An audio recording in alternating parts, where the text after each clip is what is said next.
I'm with Cody Folden from Going for Two as well. Cody, what's going on today? Oh, not too much. Just ready to break down this team. Break down this team indeed. We have another one of our members. He's in tight with Jeff, and he does a lot of stuff for the page. He does stuff for other pages too. But it's Jamie. We're breaking down one of his Superflex rosters that he submitted to us. Pretty good team. We'll be going over that in just a minute. You could find us here. We're on Discord, and we are also on Twitter. My Twitter is Jerry Wilkie FM. Cody is at Cody Folden, and we've just been getting ready for this upcoming season. I know you're in. Well, I don't know if you're in a lot of best ball drafts or not, but speaking of best ball, today's show is brought to you by Underdog Fantasy. Underdog is the leading source for best ball leagues and huge tournaments. They got private leagues that you could run yourself, $3 leagues, $5 leagues, $10 leagues, whatever you want to do. Get into those huge tournaments, the puppies, the big dogs, and just you could draft all summer long. I don't know if you've played best ball before, Cody, or if you are on Underdog, but if you do sign up to Underdog and use the code GF2, they will deposit match up to $100. So sign up to Underdog Fantasy and get drafting today. It's June as we're recording this episode, but it's never too early to draft when you're talking about best ball. So Underdog Fantasy. And without further ado, let's get into Jamie's roster. I will be displaying it a little bit differently than our normal show that me and Raul run together. I will just basically go through I'm going to undo the roster position by position. I'll kick us off with some quarterbacks and then kick it over to you, Cody. And I will display the team here. Start us off with the quarterbacks. It is a super flex league. And here we go. He plays on Sleeper. Big Game James is his name. See if I can zoom that in a little bit more. And there we go. So we got Dak Prescott with the Cowboys, Kirk Cousins, Cooper Rush, Mac Jones, and Trey Lance. So it is a super flex league, as I did mention. He plays 2 running backs, and I believe it was 3 wide receivers and a tight end. And then super flex, obviously, you could be a quarterback, running back, wide receiver, or tight end. Decent room. It looks more of a 2023 room than anything else. It is a Dynasty league, but I like this room more for this year specifically. Dak Prescott he has top 10, top 12 potential. I wouldn't want to say he fell off, but he has been rushing a lot less than he has his first 3 years. First 3 years in the league, 6 touchdowns each year rushing on the ground, and now he's really not getting up to those numbers anymore. I think 3 has been his max the past few years. But still, they loaded him up with some weapons. CeeDee Lamb is a top 5 Dynasty wide receiver. They brought in Brandon Cooks this year. Michael Gallup is not fresh off, but he's now a full year recovered from the ACL. So he should be strong back there. Tight end is a little bit shaky there with Jake Ferguson and Luke Schoonmaker, but I think that can get it done. Now, we have seen him have some big fantasy years, big fantasy games. But the coach has come out and said that they do want to run the ball a little bit more, which is a little scary. That's the one thing that I don't like about Dak Prescott. But that could just be April, May, June coach speak, and we come out and Dak Prescott's thrown for 5,000 yards and 35 touchdowns. So hopefully we get that version of Dak Prescott. Kirk, as long as he has Justin Jefferson, the top wide receiver in the league, he's gonna throw some bombs. It's a good 1-2 punch. Trey Lance, we're still gotta see what's happening with him. He's definitely a nice body to hold on to. He could be a Viking at some point. He could be on another team at some point. He could end up starting week 1 for all we know for San Francisco. But it's a gray area right now with Trey. Mac Jones, I personally don't have a lot of faith in him as a fantasy quarterback. I think he's a good game manager, but as a fantasy quarterback, he's not a guy that I'm really excited about having on my roster. And then Cooper Rush, just the handcuff to Dak Prescott. If Dak misses time, we know Coop could come in there and keep the game steady, but he's like throwing in another Mac Jones in there. I mean, you're not going to get a lot of huge upside with him. You're just going to have a body to cover in your quarterback spot if you need to. So he's got five quarterbacks on this team, solid number of quarterbacks, but he might be looking into trying to get another 1 or 2 before 2024 because by next year, Dak could be the only constant and the other 4 are who knows what's going on with them. Any thoughts on the quarterbacks here, Cody? A lot, like you said, I like a lot of them. Kirk Cousins is going to, like you said, if he has Justin Jefferson, he's going to be fine. I like the handcuff of Cooper Rush because we know what Cooper Rush is. And having him 4 games when Prescott inevitably gets hurt with something, he's good to have as well. And Dak Prescott, yeah, he's going to be a top 12 quarterback. So in the flex league, that's what you want. And then you have the 2 options of Trey Lance and Mac Jones. Like you said, we don't know what they are yet. They still could pop. A new offense for Mac Jones, and Trey Lance hopefully gets traded because that might be his only shot. But I still like him as his talent is still there, I believe. So he's had a lot of bad press, and you really can't sell him right now anyways for the price that you'd want him for or what you'd want for him. So, yeah, hold on and then hope. Yeah, definitely. I mean, it's Trey Lance it's a tricky situation. It's like if you got him on your roster, you kind of got to keep him on your roster because you're not getting what you should get for him. We don't know what you're going to get out of him. He has 4 career starts, and one of them was the week that he got hurt, and the other one was they played in a monsoon in week 1 against the Bears. So it's like he hasn't really looked awful. Showed a little bit of promise, but you can't judge his career off of the limited starts that he has. Hopefully, whether it be with San Fran or not, hopefully he does get another shot somewhere. He has a 3rd overall pick, so I mean, I imagine that he will somewhere. But let's dip right into the tight ends. Why don't you talk to us about these tight ends here? Let me black them out for the people to see. Yeah, I really like this tight end room as well. Other than I think maybe just Luke Schoonmaker, just because I don't know how he's gonna fit into that offense. But like you said, I mean, he's probably the number 2 option. But I also like Peyton Hendershot on that team, and I think he might have more of an impact right away. But he's a good tight end to have as your 5th option or your 4th or 5th option. I'm very happy with that. Mark Andrews obviously going to have a great year, especially now that he has 2 wide receivers that can actually get the ball in Rashad Bateman and Odell Beckham. That means Mark Andrews can't get doubled every time. And that means he's going to get a lot more targets, and, yeah, he's going to have a great year. David Njoku, we know what he is as well with Deshaun Watson. He became Deshaun Watson's security blanket, so he's going to be good. And Greg Dulcich is finally taking over as the tight end 1 over there, I think. I think Sean Payton really likes him, and we know Russell Wilson has started to grow a rapport with him. So Greg Dulcich could be a sneaky good play as well.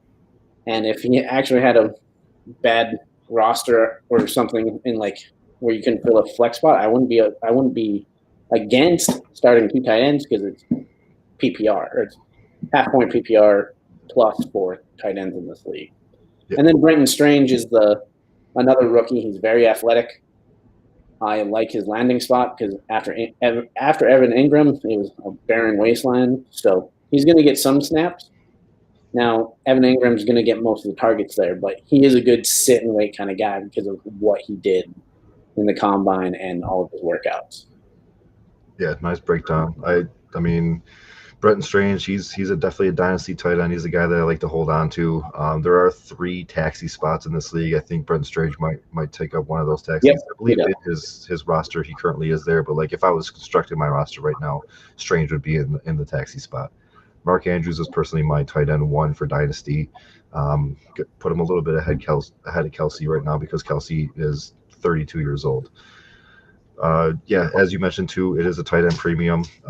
So it's PPR and then the half points for tight ends. So all these tight ends get a little bit of a boost. And Jamie is a Browns fan. You're going to see a couple Browns on this team, but David Njoku is one of the better ones to have. So I don't hate it at all. He's definitely a nice tight end 2 for this squad. A good guy to fill in a Mark Andrews bye week, or even just with the 2 extra flex spots. I brought up the lineup. And it's 2 running backs, 3 wide receivers, 2 flexes, and then the super flex. So 3 flexes, but 2 of them are regular flex spots. So definitely an opportunity to start 2 tight ends if you needed to or if you wanted to. But as we get into the running backs and wide receivers, we might not want to do that option because he does have some pretty strong skill positions. And I will get into the running backs right now. Let me just open those guys up here. So the running backs. got Kenneth Walker, Miles Sanders, Roshan Johnson, who, Jamie, I know you're going to be watching this. This is your team. He's a big Roshan guy. I don't know if you've seen him in the chats or even on the Facebook pages that he runs. Huge Roshan guy, which, I mean, for good reason, too. Alexander Madison, Damian Pierce, James Cook, Hassan Haskins, Evan Hall. And it's like I said, as we get into the skill positions, we're going to start seeing some pretty solid units here. I really don't have a lot of complaints with the running backs at all. I mean, Zach Charbonnet going to the Seahawks hurts Kenny a little bit, but I think you're going to see a 50-50, 55-45 split, and it's not going to hurt him too much. Miles Sanders, I absolutely love Miles Sanders. In best balls, I'm taking him all over. In redrafts, I'm going to be targeting him. I think that he can. I even threw a little small bet on him leading the league in rushing yards this year. I think that, like, not that I have 100% faith in that he's going to do that, but I think that he's one of the guys that has a chance to do that with the offensive line that Carolina has, plus just going there and not having a lot of competition. Miles Sanders is one of my favorite targets for this year. Roshan Johnson, as we talked about, or as we said, Jamie's a huge Roshan guy. I'm sure if we get another couple entries from him, we're going to see more Roshans, and it's good. Like his draft stock is boosted up in rookie drafts a little bit. I can't remember exactly where he was drafted in the real NFL draft, but I know he was going like the second round in rookie drafts.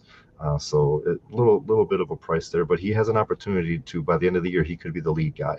But with this roster here, you could even, that's another taxi guy. You could throw him on taxi, throw him in Strange on taxi, and then there's one more taxi spot.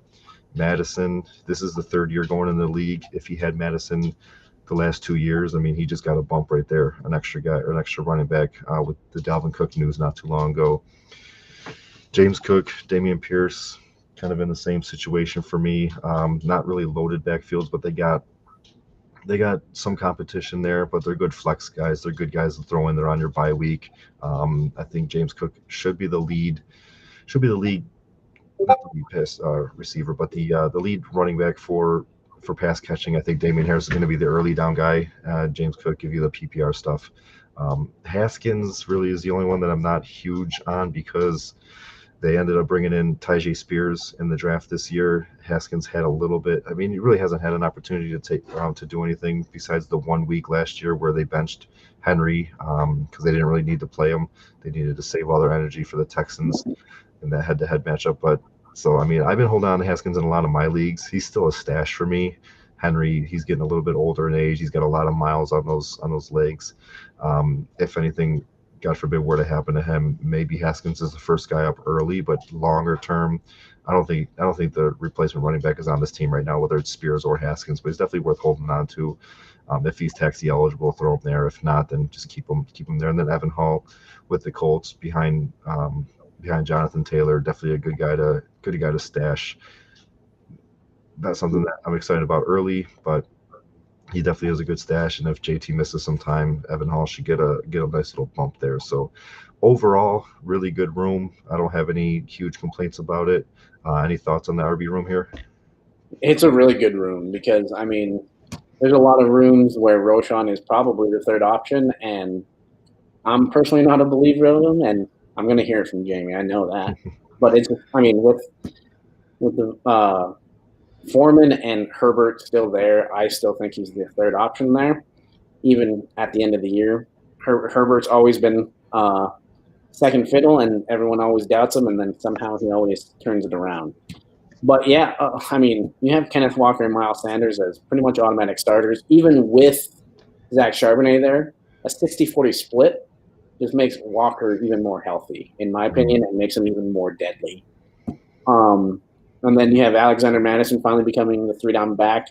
He's got the biggest praise with, the coaching staff really liking him and thinking he's a third-down back. He might be coach speak right now, but who's behind him, a bunch of younger guys even after him. So I think he is going to be the guy. Devin Singletary and the Texans doesn't move the needle for me, so Damian Pierce is a good play. Damian Harris moves the needle a little bit more for me for James Cook, but he is going to be the passing back, so that helps. And, yeah, like you said, Haskins, I think, is the only one that you can really If you had to drop a guy, that's who I would on this team right now.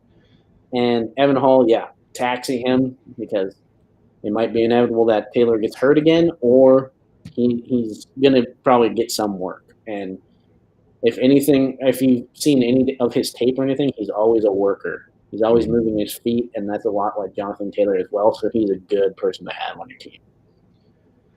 All right, so we've filled up his taxi so far between Evan Hall, Roshan Johnson, and Bretton Strange. Yep. We got no more players to throw in his taxi. Well, we got players to put in his taxi. We don't have any more taxi spots. That's what I have to say. All right, so let's move on to the wide receivers. Again, another good room. Why don't you kick us off here with the wide receivers?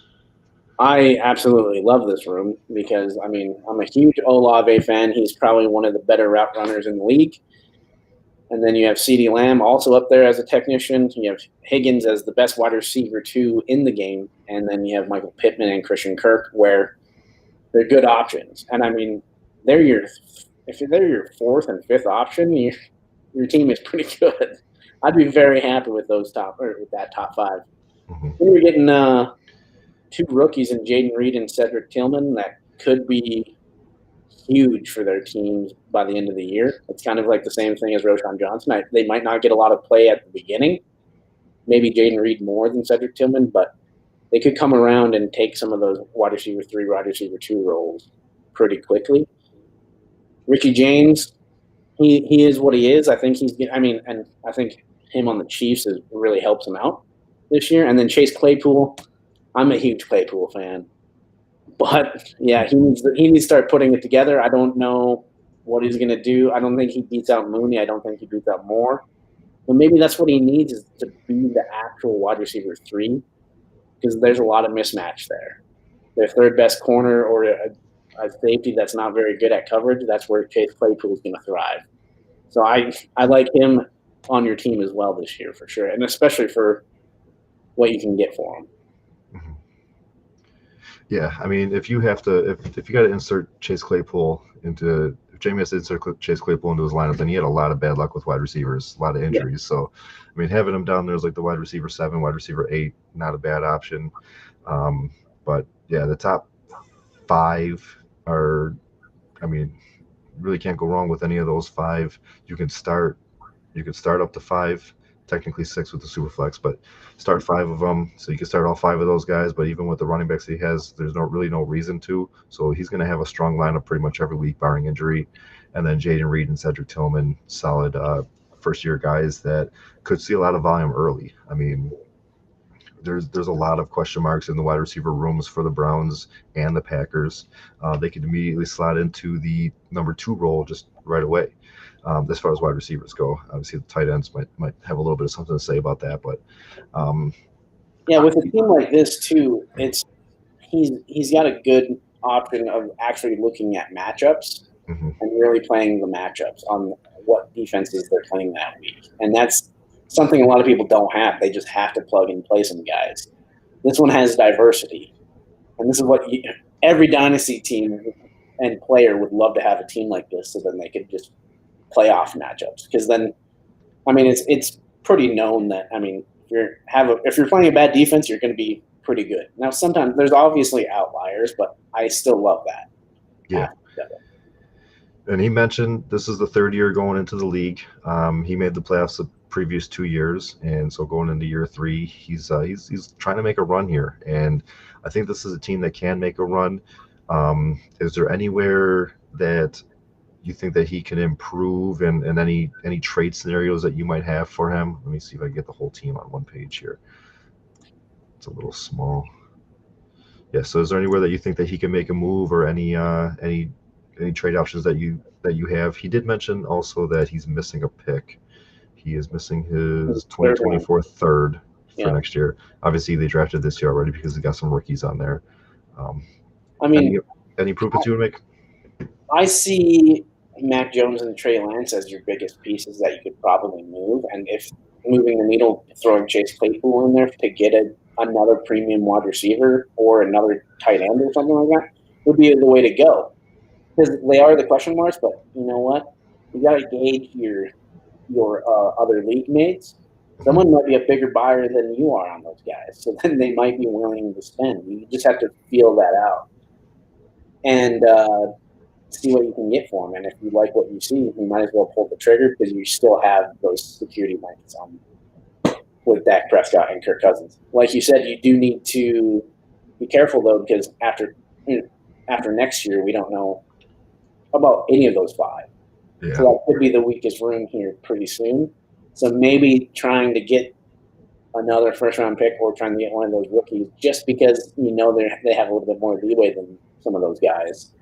That's what I would do, is try to package something around those two. Or one of them and maybe Claypool and let's just say Brenton Strange even. Like, I like his upside too, but if they're liking the Trey Lance, Mac Jones, they're going to like the Brenton Stranges of the world too. And he's a good piece that you can just kind of throw in there to get another elite piece or a younger quarterback that you know is going to get playing time.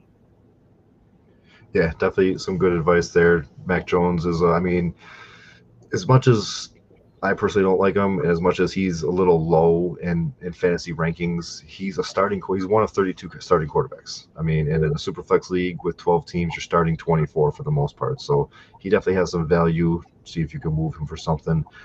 I'm personally been trying to move Dameon Pierce. I really haven't gotten any bites for him, but I am, not that I'm a Devin Singletary believer, but I am a little higher on Singletary. Like this coaching staff and this regime specifically targeted Singletary this offseason. They paid him money where they came into having Pierce already on the team. And I think it's gonna be a nice 1-2 punch. I mean, they're going to complement each other pretty well. So if I could capitalize at Dameon Pierce and get something for him, I'm going to dangle him out there. I like what you said with Brett Strange. As it goes right now, I mean, even 4 or 5 years down the line, you're probably still not playing Brenton Strange. I like stashing him. I like having him on my team. But Mark Andrews should be the main guy for the most part, and then Njoku and Dulcich are going to be guys that you could throw into your lineup on certain weeks too. So like Strange being your tight end 4, tight end 5. For him personally, he could target a team that is weaker in the tight end department and maybe go and upgrade somewhere else there. So So we talked about Mac Jones, talked about Pierce, talked about Strange. Like you said, though, too, like I think it's the string of Madison, Pierce, and Cook. You could probably find something there, a good piece with one of those other pieces. Yeah, between Madison, Pierce, and Cook, because those are still. I mean, because he has Sanders and Walker, so you could still lose one and still feel okay about your roster with bye weeks and stuff. So it's another piece that you could just use to really sweeten the pot. I'm trying to get another elite or a quarterback or something like that. So. Because I mean, it's quarterback super flex, right? You have to start 2, and now you do have 2 with wide receiver with QB 10 upside, right?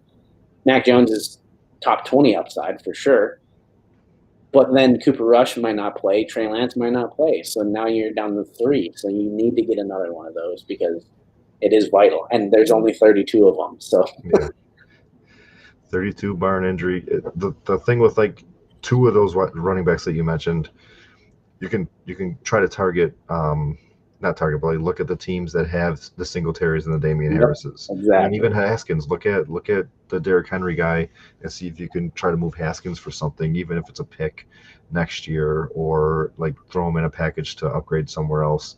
But overall, good team. I mean, he said it's a 12-team league. There are some heavy hitters in that league. It's a I think half the guys that he mentioned are from Going for Two's page or involved in Going for Two. They're in a bunch of the Twitter chats with us. Where do you see this team finishing at the end of this year, as it stands right now? Well, I mean, there's some heavy hitters in this league. I mean, he's got to be one of them because other than his wide receiver and tight end room, he might have the best. He probably has the most depth at running back, I would say. And, I mean, his quarterback room for this year is good. Like we said, upgrade that. But, I mean, CeeDee Lamb, Olave, Higgins, Pittman, Kirk, they could all be wide receiver 10 upside every week. So, I mean, he's in good shape. He's going to be, after the regular season, in the top 3, I would assume. All right. So let's assume he finishes in the top 3.